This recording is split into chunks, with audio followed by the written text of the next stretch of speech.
million for you. I'm fighting Jake Paul. Come on now, bro. All these pound-for-pound fighters are too scared to fight me. They need 200 million to do it. You got 200 million. Terence Crawford has completely changed his stance on Jake Paul in the boxing world.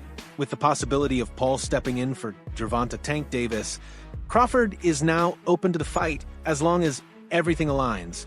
This is surprising, considering he once dismissed Jake as someone who didn't belong in the ring with real professionals.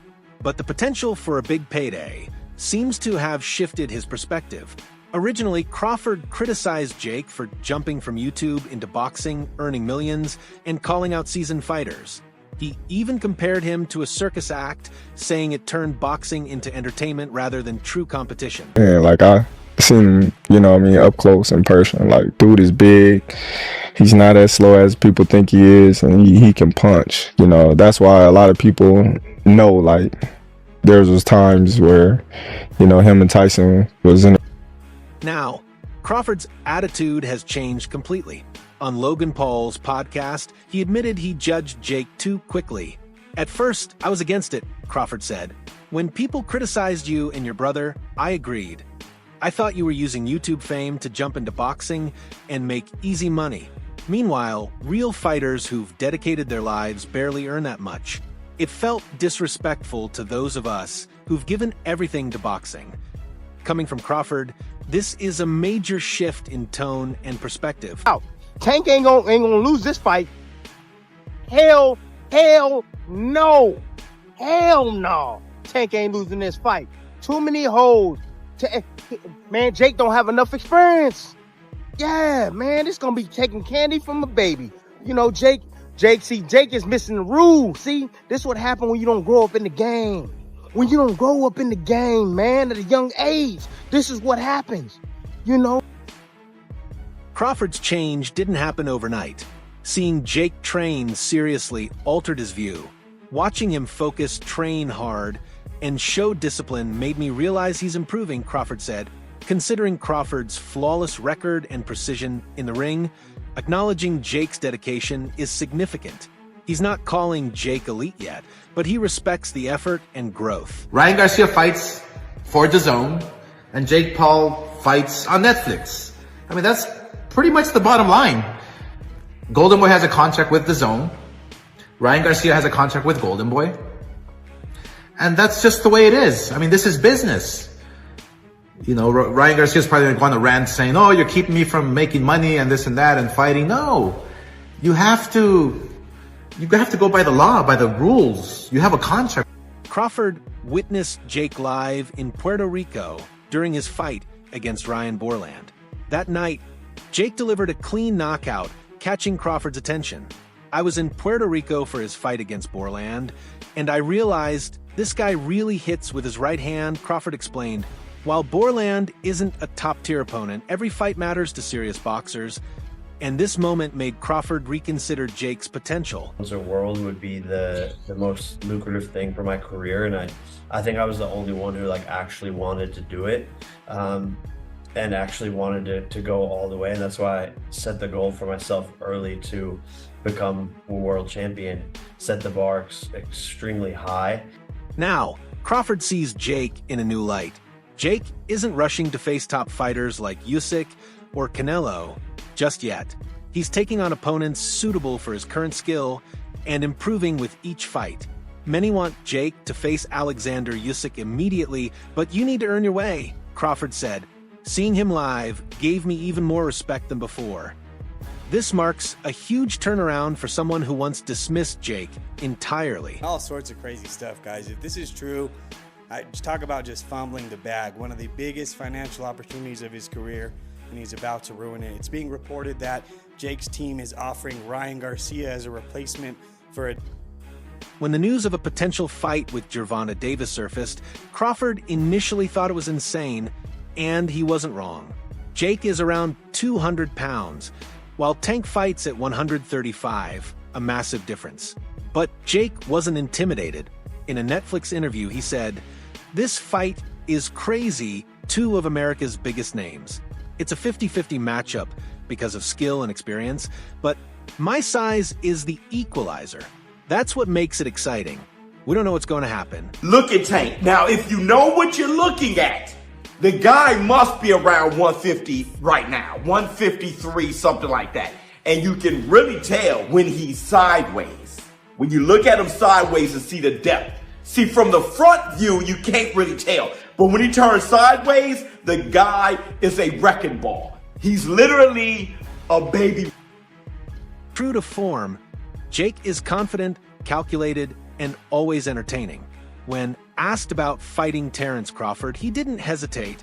I would 100% fight Terence. Let's run it. This is a fight nobody expected. Crawford is 42-0, one of the best pound-for-pound fighters alive. Age may be a factor for him, while Jake is young, strong, and large for his weight, making this fight appealing both financially. Knocked out. Yeah, really got knocked out. Watch the fight, you idiot. Went 12 rounds. Like, you're weird, bro. Bro didn't even knock me out or even throw punches. That's sad, bro. Just know, bro, I'm coming back. It's gonna be vicious. Like, you guys don't want to see that. You guys are weird trying to troll me over a fight I didn't even care. From a legacy perspective, this fight is huge. Jake revealed that a bout with Canelo almost happened before the Mexican star signed with Saudi promoter Turki Al-Sheikh. A Canelo fight would still be massive for me, Jake said. We're some of boxing's biggest draws. But my focus right now is November 14th and getting through Tank first. 5'5" with a 67-inch arm reach. But as you can see here, he's working on his versatility. He's now working on fighting orthodox. He's naturally a southpaw. Now he's working on fighting orthodox. With Tank potentially out, the question arises. Who steps in? Terence Crawford fits perfectly, respected, credible, and technically skilled. Jake brings marketing power and mainstream attention. Together, they would capture millions of eyes. This shows how quickly boxing landscapes can shift when timing and money align. Do I think he beats Jake? Yeah. I mean, it's a huge size advantage, though. It is, but I think Tank got the skills to make sure he come out on top. Do you think that Jake has gone better? Yeah, I think actually Jake got tremendously better from the time frame that he started till now. And in the right situation, I also could see him become a world champion. Just a year ago, Crawford wouldn't have even mentioned Jake Paul in the same sentence as boxing. Today, he says, if everything aligns, I'd take that fight. It's no longer disbelief, it's business. Crawford has accomplished everything. Undisputed titles in 2 weight classes, an unblemished record, and pound-for-pound respect. A fight with Jake could break pay-per-view records, focusing on legacy and opportunity rather than proving anything. Going to happen with a 135-pounder going up against a 200-pounder. I think it's not a real fight. Jake just too big. Tank ain't gonna be able to get in from that jab. Jake land one good punch on him. Jake's team is strategic, too. Facing Crawford gives him credibility that victories over retired MMA fighters cannot. If he can hold his own or last the distance, Jake's reputation in boxing would rise significantly. And is, the gloves. You understand what I'm saying? Because we don't fight in 12-ounce gloves. We don't use 12-ounce gloves. That's training gloves. You know what I'm saying? I'm like, that's 2 pounds away from... Even Anthony Joshua has weighed in. With names like Nate Diaz and former UFC fighters discussed as replacements for Gervonta Davis, Joshua's involvement was a shock. After online speculation, Eddie Hearn confirmed that talks for a Jake Paul versus Anthony Joshua fight did take place. Joshua's response? Just let me know where and when. Snapping, all sorts of crazy stuff, guys. If this is true, I just talk about just fumbling the bag. One of the biggest financial opportunities of his career, and he's about to ruin it. It's being reported that Jake's team is offering Ryan Garcia as a replacement. That's the kind of line only Anthony Joshua can deliver. Straight-faced, no drama, just pure readiness. It wasn't a negotiation or a social media tease. It was a clear message from one of boxing's most recognizable heavyweights. If the business checks out, I'm in. Eddie Hearn explained that while the idea is exciting, making it happen isn't simple. There are still many hurdles, mostly on the business side. The main issue? Jake Paul is under contract with Netflix, while Joshua is signed with DAZN. The platforms are rivals, and unless they agree on a crossover deal, the fight can't progress past discussion. Without DAZN's approval or a mutually acceptable arrangement, the matchup simply can't move forward. In serious peril.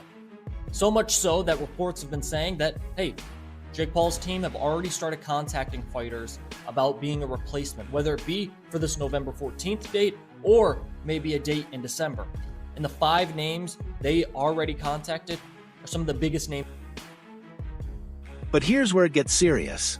Eddie Hearn revealed that he's already spoken with Jake Paul's manager, Nikisa Badarian, about the situation. This isn't fantasy matchmaking anymore. Real talks are happening. Hearn also confirmed that Joshua has been informed and responded immediately, showing his trademark confidence. Just let me know where and when. AJ. But when it comes to people that pick and lose fights, I can't get my head around it. If Tank hits him clean, he's going to sleep. He'll have a lot of smoke blowing up his backside by his coaching team and people like that, but when he gets hit for real, 10 ounce, well, I'm told it's 16 ounce gloves now, it's like an exhibition. Right. I'm told it's big. Tank is a natural lightweight, while Jake walks around close to 200 pounds. It was always going to be a spectacle, maybe not the most logical matchup, but one that had fans talking nonstop. Now that the Davis fight might not happen, Jake's team is already exploring who could step into that headline spot. Jake didn't waste time confirming the buzz. Speaking to Sky Sports, he said the talks with Anthony Joshua are real, 100% it can happen. Our teams are already talking and working to try and make it happen next year. I can look into it. I didn't, you know me, I don't really speak about stuff outside the ring, but now I have to since it affects the ring, okay, and what happens in the ring. The fight may be canceled. It's a civil suit. From my understanding, and I don't want to, confuse you guys or misinform you guys. I didn't look into it much. Jake being Jake, he didn't stop there. He added, "It would be fun to take on Anthony Joshua after this fight, take a massive risk, a massive challenge, and go into a fight where no one thinks I have the slightest chance of winning. That excites me." That's vintage Paul, chasing the impossible with a straight face. If he fights Joshua, it could be one of the biggest boxing events of the decade. Competitively, it's insane. Joshua, 6 feet 6 inches, 250 pounds, Olympic gold medalist, 2-time unified heavyweight champion. Jake, despite all his improvement, is still a cruiserweight level fighter with fewer than 10 pro bouts. Yet he's fearless, and that's why people keep watching. It's early. Less than 2 weeks, no fighter is going to take that. There will be no fight if it isn't Tank Davis on November 14th. As this moment, there has been no cancellation, but it seemingly is in the direction of Tank Davis not fighting Jake Paul on the 14th. So no fighter, legitimate fighter, is going to step in on 2 weeks' notice. Not everyone is impressed. Former UFC champion Michael Bisping didn't hold back. Speaking on YouTube, he said there's no sympathy for Jake scrambling to replace Gervonta Davis. Bisping argued the hype around the Paul Davis fight was mostly curiosity. Fans wanted to see how Tank's skill matched up with Jake's size. Without Davis, that hype just isn't there. Would be there's such a big weight discrepancy there, right? That's what some people... Yeah, but I'm pretty sure Tank probably sparred like heavyweights or light heavyweights and things like that. Damn, so really? It's probably nothing that he never seen before. I'm pretty sure Jake never fought nobody that little. No, it's good. So that's the fascinating part about it. I feel like it's more so harder for Jake to fight a smaller. He explained, Ngannou nearly shocked the world against Tyson Fury. He's massive, explosive, and carries real knockout power against elite heavyweights. Jake might be bold, but the risk-to-reward ratio is absurd. 21. Bisping isn't just criticizing, he's speaking from a fighter's perspective. Ngannou isn't just strong. Fight is off. The Jake Paul team have now reached out to Anthony Joshua, Floyd Mayweather, Ryan Garcia, and Edgar Berlanga to replace Tank Davis, who is being sued for a... After Jake's fight with Mike Tyson, Ngannou called him out online, saying he wanted to slap him. Jake fired back, calling Ngannou a clout chaser. While it never went beyond social media, the seed was planted. Nate D. Is this really the case? It has been reported by a couple of online periodicals, and if this is the case, then it says something about influencer, crossover and exhibition boxing. Because the reports are that the Jake Paul and Gervonta Davis fight is light by 6,000 tickets. The only options capable of truly making waves are Anthony Joshua and potentially Francis Ngannou. If Jake lands Joshua, critics have no choice but to pay attention. A YouTube star versus an Olympic heavyweight legend is huge, but the business side is crucial. DAZN and Netflix are rivals, so without a mega co-promotion, it might remain just talk. Still, Joshua's straight up, just let me know where and when response changed everything. This isn't a joke or gimmick anymore. It's a real fight under serious consideration. Hearn wouldn't pursue it if the money and reach weren't massive. For Jake, getting Joshua to agree is a win that elevates his entire boxing story. Right now, between Diaz, Ngannou, Joshua, and Crawford, Jake Paul's next chapter is shaping up to be unpredictable, risky, and impossible to ignore exactly how he likes it.